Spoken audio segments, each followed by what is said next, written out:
जुबैदा ने आलम से कहा है कि देखिए आपको आशिफ पे इन सारी चीज़ों पे नज़र रखनी होगी क्योंकि मुझे इसके हालात कुछ ठीक नहीं नज़र आते। सारी सारी रात इसका बाहर रहना, आवारा लड़कों के साथ फिरना। आपको पता है कि मोहल्ले के लोग तरह तरह की बातें काशिफ के बारे में कर रहे हैं कि शायद आपको इन सब चीज़ों का अंदाज़ा नहीं है। जिसको सुनकर रुमैसा आग बगोला हो जाते हैं और कहती है कि खुदा का वास्ता है, उसको अपने बच्चों के खिलाफ मत करो। तुम आखिर क्यों हाथ धो के मेरे बेटों के पीछे पड़ गई हो? जिसको सुनकर आलिम कहता है कि अगर उसने ये सारी बातें मुझे बताई हैं तो उसके फायदे के लिए बताई हैं। इस पर रुमैसा फूट फूट कर रोने लग जाएगी और कहेगी कि नहीं, ये औरत सिर्फ और सिर्फ मुझे जलील करने की कोशिश कर रही है और कुछ नहीं, बस इसका दिल है कि बड़े जमाने में मुझे जलील और रुस्वा किया जाए। इस लड़की का और कोई मकसद बाकी नहीं है। जिसको सुनकर रुमैसा कहती है कि देख लो, अगर तुमने कुछ भी करने की कोशिश की तो मैं परीक्षे का घर उजाड़ कर ही दम लूंगी। ये बात तुम अपने जहन में बिठा के रखना। रुमैसा बहुत ज्यादा गुस्से में आ जाती है और कहती है कि मुझे तो समझ नहीं आ रही है कि आखिर काशिफ ने तुम्हारा क्या बिगाड़ा है जिसकी वजह से तुम काशिफ के पीछे हाथ धो के पड़ चुकी हो। आखिर क्या चाहती हो? जिसको सुनकर साफ साफ वो कह देती है कि मुझे कोई किसी से लेना देना नहीं है। मैं तो काशिफ को अपने बच्चों की तरह समझकर ये सब कुछ करने की कोशिश कर रही हूँ। मैं चाहती हूँ कि वो सीधे रास्ते पे आ जाए। दूसरी तरफ आप देखेंगे कि अनाया ने काफी ज्यादा अंत मचाई हुई है। उसको पता है कि कौन सा तीर किस वक्त कहाँ चलाना है और कौन सा तीर किस वक्त अपने पास रखना है। आप देखेंगे कि जिस तरीके से उसने बारी को फिर से अपने कब्जे में कर लिया है ना, ये मामला देखने वाले हैरानकुन है। जिस तरीके से हालांकि उसने जलील भी किया परिशे को, लेकिन फिर भी आगे बढ़ के हर चीज को संभालने की कोशिश कर रही है। दूसरी तरफ आप देखेंगे मिनाल काफी ज्यादा परेशान है और परीक्षे को कॉल करती है और कहती है कि देखो परीक्षे, मैं तुमसे माफी मांगती हूँ। तुम्हारे साथ जो भी रवैया इस घर में हुआ है, मुझे इस बात की शदीद शर्मिंदगी है। यकीन मानो कि मैं तुम्हारा सामना नहीं कर पा रही हूँ। इस पर परीक्षे कहती है कि इन सब चीजों में मिनाल तुम्हारा क्या कसूर है? मैं तो तुम्हें सिर्फ यही बताने की कोशिश कर रही हूँ कि अपने जहन को खोलो। तुमने ऐसा कुछ भी नहीं किया जिसकी सजा तुम्हें मिले। इन बातों को लेके बिल्कुल भी परेशान ना हो, सब ठीक हो जाएगा। तुम सिर्फ और सिर्फ अपनी सेहत के ऊपर ध्यान दो, यही तुम्हारे लिए जरूरी है, क्योंकि मैं तुम्हें इस तरीके से परेशान नहीं देख सकती और वैसे भी स्ट्रेस लेना तुम्हारे लिए बिल्कुल भी सेफ नहीं है। इन बातों को प्लीज समझो और गौर करो। लेकिन जी दूसरी तरफ रमैसा ने भी कोई हाल नहीं छोड़ा जुबैदा का। आए दिन कोई ना कोई ऐसी बात कर देती है कि बस पूरे घर में आग सी लग जाती है। लेकिन जुबैदा बड़ी बर्दाश्त के साथ उसकी सारी बातों को चुप करके सह रही है और समझ गई है कि इसके साथ गुजारा वाकई में बहुत मुश्किल है। लेकिन अब रुमैसा जैसे ही ये सारे मामला देखेगी कि जुबैदा के साथ आलम कितना ज्यादा पुरसकून महसूस हो रहा है इसको, तो जिसकी वजह से वो ये ठान लेगी और कहेगी कि अब हमें दोबारा कहीं और जाना है, मुझे कहीं और किराए पे घर चाहिए, बस मैं यहाँ पे नहीं रह सकती। जिस पर आलम अब उसकी बात नहीं मानेगा। वो कहता है कि पहले की बात और थी, लेकिन मैं अब अपनी बेटियों को और अपनी बीवी को तनहा नहीं छोड़ूंगा, बल्कि मैं सिर्फ और सिर्फ जुबैदा के साथ रहना चाहता हूँ। जुबैदा को अकेले नहीं छोड़ सकता। ये बात तुम अपने ज़हन में अच्छे तरीके से बिठा के रख लो। जिसको सुनकर रुमैसा कहती है कि मुझे कोई ऐसी चाल चलनी होगी जिसके लिए मुझे अब कुछ ना कुछ करना है, क्योंकि ये मामला ऐसे नहीं सुधरेगा।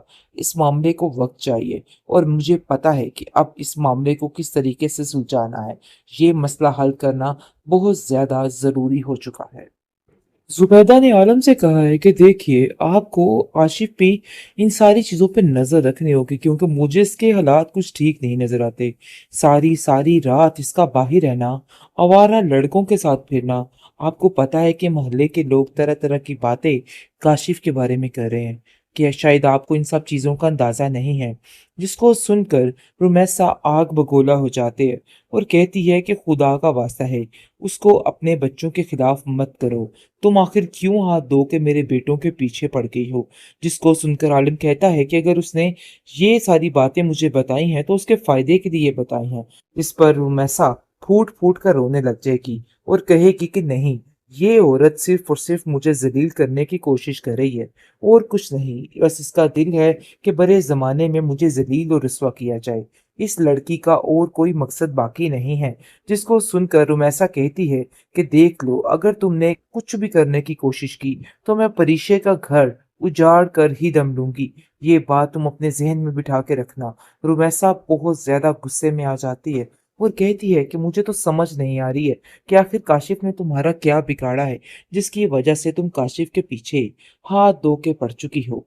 आखिर क्या चाहती हो? जिसको सुनकर साफ साफ वो कह देती है कि मुझे कोई किसी से लेना देना नहीं है। मैं तो काशिफ को अपने बच्चों की तरह समझकर ये सब कुछ करने की कोशिश कर रही हूँ। मैं चाहती हूँ कि वो सीधे रास्ते पे आ जाए।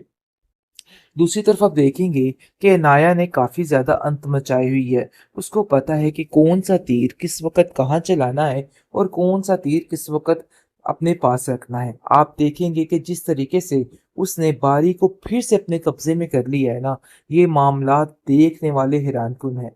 जिस तरीके से हालांकि उसने जलील भी किया परिशे को, लेकिन फिर भी आगे बढ़ के हर चीज को संभालने की कोशिश कर रही है। दूसरी तरफ आप देखेंगे मिनाल काफी ज्यादा परेशान है और परिशे को कॉल करती है और कहती है कि देखो परिशे, मैं तुमसे माफी मांगती हूँ। तुम्हारे साथ जो भी रवैया इस घर में हुआ है, मुझे इस बात की शदीद शर्मिंदगी है। यकीन मानो कि मैं तुम्हारा सामना नहीं कर पा रही हूँ।